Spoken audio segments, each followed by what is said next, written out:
নমস্কার বন্ধুরা, মুন কিচেনে আপনাদের স্বাগত। আজ সম্পূর্ণ একটা নতুন ভিডিও নিয়ে আপনাদের সামনে হাজির হয়েছি।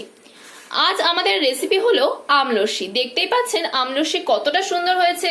তো চলুন জেনে নেওয়া যাক আজকের এই স্পেশাল রেসিপি কিভাবে বানাতে হয়। তো চলুন শুরু করা যাক আজকের রেসিপি আমলস্যি। 400 গ্রাম পরিমাণ টক দই আর একটা বড় সাইজের আমের পাল্প বের করে নেওয়া হয়েছে, ড্রাই ফ্রুটস আলমন্ড অ্যান্ড কিশমিশ ছোট ছোট টুকরে কেটে নেওয়া হয়েছে, আর নেওয়া হয়েছে একটা আমকে ছোট ছোট টুকরে কেটে। চলুন আর কথা না বাড়িয়ে আজকের রেসিপিটা শুরু করা যাক। প্রথমেই এই লস্যিতে দেওয়ার জন্য মশলা বানিয়ে নিতে হবে। একটা গ্যাস অন করে ফ্রাই প্যান বসিয়ে দেওয়া হয়েছে। 1 চামচ পরিমাণ জিরে। গ্যাসটা একদম লোতে রেখে জিরেটা হালকা ভেজে নিতে হবে যাতে পুড়ে না যায়। জিরে থেকে হালকা গন্ধ বার হচ্ছে, মনে করতে হবে এখন হয়ে গেছে। এবার এটাকে নামিয়ে নিতে হবে। একটা মিক্সচার জারের মধ্যে এটা দিয়ে দিতে হবে গুঁড়ো করার জন্য।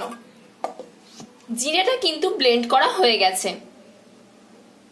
এই মশলাটা আপনারা বেশি করে বানিয়ে স্টোর করে রেখে দিতে পারেন। আমের যে পাল্পটা বের করে রাখা হয়েছিল সেটা এর মধ্যে দিয়ে দিতে হবে ব্লেন্ড করার জন্য। এই লস্যিতে কিন্তু কোনো জল ব্যবহার করা যাবে না। এটা কিন্তু ব্লেন্ড করা হয়ে গেছে। একটা ব্লেন্ডার নিয়ে নেওয়া হয়েছে। ব্লেন্ডারের মধ্যে টক দইটা পুরোটাই দিয়ে দিতে হবে। এখানে কিন্তু 400 গ্রাম পরিমাণ টক দই আছে, আপনারা চাইলে হাতেও ফাটিয়ে নিতে পারেন। এতে দিয়ে দিতে হবে বড় চামচের 2 চামচ পরিমাণ দুধ। এতে কিন্তু একদম জল ব্যবহার করা যাবে না। আমরা এখানে কিন্তু খাঁটি দেশি গরুর দুধ ব্যবহার করলাম, আপনারা চাইলে প্যাকেটজাত দুধও ব্যবহার করতে পারেন। দুধটা কিন্তু কাঁচা দুধ নয়, জাল দেওয়া ছিল। এতে দিয়ে দিতে হবে 1 চামচ পরিমাণ চিনি। আমটা খুব মিষ্টি বলে আমরা এখানে কম চিনি ব্যবহার করছি। স্বাদ মতো বিট লবণ, অল্প করে চাট মশলা, আমের যে পাল্পটা বের করে রাখা হয়েছিল এবং ব্লেন্ড করা হয়েছিল সেটা সবটাই দিয়ে দিতে হবে। এবার এটাকে ব্লেন্ড করে নিতে হবে।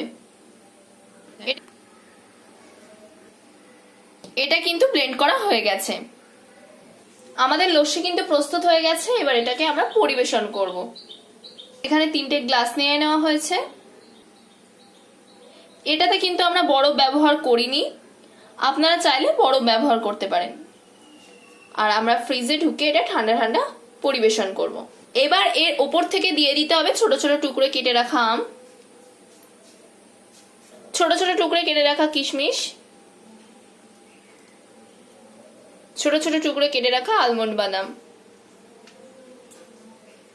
সবশেষে যে মশলাটা করে রাখা হয়েছিল সেটা উপর থেকে ছড়িয়ে দিতে হবে। এইভাবেই চটজলদি বাড়িতে বানিয়ে ফেলুন আমলস্যি।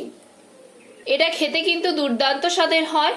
আম ফুরিয়ে যাওয়ার আগে অবশ্যই আপনারা এটা ট্রাই করবেন। ঠান্ডা ঠান্ডা খেতে কিন্তু এটা খুবই ভালো লাগে। আমাদের চ্যানেলে নতুন হয়ে থাকলে চ্যানেলটিকে সাবস্ক্রাইব করে পাশে থাকা বেল আইকনটিকে প্রেস করে নোটিফিকেশন অল করে রাখবেন, যাতে আমাদের তৈরি করা ভিডিও বা পাঠানো ভিডিও সবার প্রথমে আপনার কাছে পৌঁছে যেতে পারে। তো পরবর্তী ভিডিওতে আপনাদের সাথে আবার দেখা হচ্ছে।